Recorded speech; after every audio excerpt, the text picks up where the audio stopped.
திருப்பூர் மாவட்டம் தாராபுரம் அருகே உள்ள சொக்கநாதபாளையம் பகுதியில் அமைந்துள்ள அருள்மிகு மீனாட்சி சொக்கநாதர் ஆலயத்தில் மதுரை மீனாட்சி திருக்கல்யாண தினத்தை குறிக்கும் வகையில் நேற்று திருக்கல்யாண வைபவம் விமரிசையாக நடைபெற்றது. திருக்கல்யாண நிகழ்ச்சியில் தாராபுரம் மற்றும் சுற்றுவட்டார பகுதிகளைச் சேர்ந்த ஏராளமான பக்தர்கள் கலந்து கொண்டு திருக்கல்யாண தரிசனம் பெற்றனர். இந்த திருக்கல்யாண வைபவத்தை நேரில் பார்ப்பவர்களுக்கு திருமண தடை நீங்கும், குழந்தை பாக்கியம் கிடைக்கும் என்ற நம்பிக்கையால் பக்தர்கள் பெருமளவில் வருகை தந்தனர். இவ்விழாவிற்கான ஏற்பாடுகளை பிரதோஷ வழிபாட்டு குழுவினர் சிறப்பாக செய்திருந்தனர். கோவில் முழுவதும் சிறப்பு அலங்காரம் செய்யப்பட்டிருந்தது. பக்தர்களுக்கு அன்னதானம் வழங்கப்பட்டது.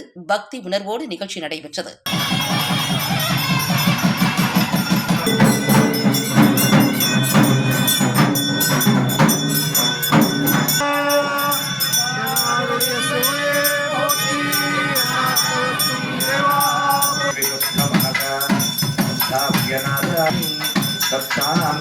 निवेदनेन यजते अन्यस्य एवामलः